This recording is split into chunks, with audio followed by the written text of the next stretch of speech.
Rape me, my friend. Do it and do it again.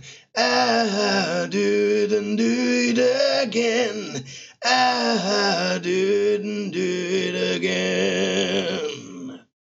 Salut les petits gnous, c'est Garga. Et il est content, Garga. Il a un nouveau micro tout beau, tout neuf. Ça, je pense que ça doit s'entendre très légèrement, hein, parce que bon, avec mon micro poivre qui était fait à partir de restes de téléphone vieux d'il y a 20 ans, franchement, je pouvais pas faire pire. Donc là, j'ai un magnifique petit micro à la con. Enfin, petit, il est pas si petit que ça. Et très bien. Enfin bon, les couilles, on n'est pas là pour parler de ça. On va faire une petite news sur une chercheuse affirme que son avatar a été agressé à l'insu de son plein gré dans le métavers de Facebook. L'organisation Some of Us révèle que l'une de ces chercheuses a été virtuellement agressée dans le cadre d'une visite du métavers de Meta, vidéo à l'appui. Une femme effectuant des études sur les relations sociales dans le métavers indique que son avatar y a été violé moins d'une heure après avoir débuté son expérience. L'agression est survenue alors qu'elle parcourait l'univers virtuel de Horizon World, le métavers de l'entreprise Meta, Facebook, Amsterdam. Ces visites dans le métavers, un concept de jeu vidéo censé proposer des expériences similaires à celles du quotidien. Non, c'est pas un jeu vidéo ce truc, c'est n'importe quoi. Même Second Life, c'était mieux. Non, sans déconner. Ces visites dans le métavers avaient pour objectif la rédaction d'un rapport paru ce mois de mai dans le cadre de l'organisation à but non lucratif Some of Us. Il devait bien avoir le sub après. Qui se présente comme empêchant les grandes entreprises de se comporter de manière responsable. Désorientée et confuse, tu m'étonnes. Dans la vidéo disponible en ligne que BFM a consultée, je suis curieux de voir à quoi ça ressemble. Alors, tu charges ? Ça se trouve, j'ai mes bloqueurs de pub qui vont faire chier. Bon, on reviendra plus tard. Il est possible de voir les événements depuis le point de vue de la victime. On y voit l'avatar d'un homme tenant ce qui s'apparente à une bouteille d'alcool, puis sur le côté droit, l'avatar d'un autre homme collé à elle et effectuant des gestes équivoques. Une autre partie de la vidéo n'a pas été rendue publique, mais a été décrite par l'ONG. La chercheuse a été conduite dans une pièce privée lors d'une fête où elle a été violée par un utilisateur lui disant de se tourner afin qu'il puisse le faire par derrière.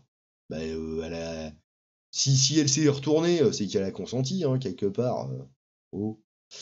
Pendant que d'autres utilisateurs observaient à travers une fenêtre. Putain, c'est glauque. Hein. Sa boîte virtuelle, c'est glauque quand même. Hein. Dans le même temps, un utilisateur également présent dans la pièce regardait et faisait passer une bouteille de vodka. Pourquoi de la vodka ? Ça aurait pu être du Coca goût pixel ou une Heineken virtuelle. Ouais, remarque, c'est peut-être des Russes. Ils sont partout, là, au Stade de France, dans les villes, dans les campagnes. Donc ça devait être des Russes. C'est signé, c'est de la vodka, c'est des Russes. Selon les mots du rapport, l'expérience a été décrite par la chercheuse comme l'ayant laissée désorientée et confuse. Tu m'étonnes. Une partie de mon cerveau était en mode « c'est quoi ce bordel ?» L'autre se disait que c'était pas mon vrai corps. Bah oui, il n'y a pas de corps du tout même. Il n'y a pas de patte en tout cas, déjà. Et encore se disait « c'est important pour la recherche », déclare la chercheuse dans le rapport. D'ailleurs, je me demande, ça ressemble à quoi un yole dans le métaverse, tiens d'ailleurs. Alors, ça donne quoi ? Parce qu'il n'y a pas de patte. Donc s'il n'y a pas de patte, il n'y a pas de zigounette non plus. Donc ça ressemble à quoi ce truc ? D'accord, l'autre il est en train de filmer avec sa bouteille de vodka et tout. Mais qu'est-ce que c'est que ce bordel ? Mais c'est des vieux incels, vas-y. N'importe quoi.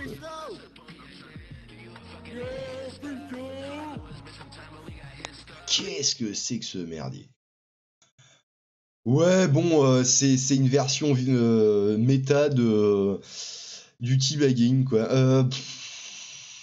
Des barrières virtuelles ont été mises en place par Meta pour protéger les utilisateurs, mais dès son arrivée sur la plateforme, il a été demandé à la chercheuse de désactiver ces dispositifs, ce qu'elle indique avoir fait. Les cas d'agression sexuelle virtuelle est loin d'être le premier, ce cas d'agression, ouais. Dans le cas des métavers, en décembre 2021, une femme ayant testé la version bêta d'Horizon World avait également indiqué que son avatar avait subi des attouchements. Il s'agissait alors du premier cas dénoncé d'agression. Vous avez qu'à vous faire un avatar avec une grosse moustache, les filles, comme ça, vous serez pas emmerdés. Moi, quand je jouais à des MMO, je prenais toujours des avatars féminins. Comme ça, je pouvais ninja looter comme un connard, personne m'en voulait, et j'avais du stuff gratuit. Bon, ça marche. Si. Alors, voilà, il s'agissait du premier cas dénoncé d'agression. Depuis, comme l'indique le rapport de Some of Us, de nombreux cas ont été rapportés principalement par des femmes. Tous les pulcos de la Terre qui vont se défouler là-dedans. Hein. En outre, certains utilisateurs déclarent avoir été témoins ou victimes de discours de haine raciale ou homophobe. Les chercheurs ont également noté la propension du métavers à héberger des contenus à tendance extrémiste, conclut le rapport. Drogue, armes à feu et harcèlement, sex and drugs and rock and roll font également partie des contenus qui y sont mentionnés. De fait, l'inquiétude porte également sur la facilité d'accès à ces structures virtuelles, notamment pour les plus jeunes publics. Aucune vérification d'âge n'est effectuée, si ce n'est une simple confirmation de la part de l'utilisateur qu'il a bien 13 ans ou plus. Tu es majeur. Si tu n'es pas majeur, ne rentre pas sur ce site. Il y a des messieurs et des madames tout nus qui font des trucs. Ouais, je suis majeur, t'inquiète. Alors, en février dernier, la plateforme indiquait avoir plus de 300 000 utilisateurs. 300 000 utilisateurs sur ce truc. Et c'est complètement pourrave. C'est hallucinant. Bon, que dire de plus. Voilà, si vous appréciez, clique sur le truc. La cloche, abonnage, tout ça, partagez, n'hésitez pas. Et puis, bisous les petits gnous. À plus dans le bus.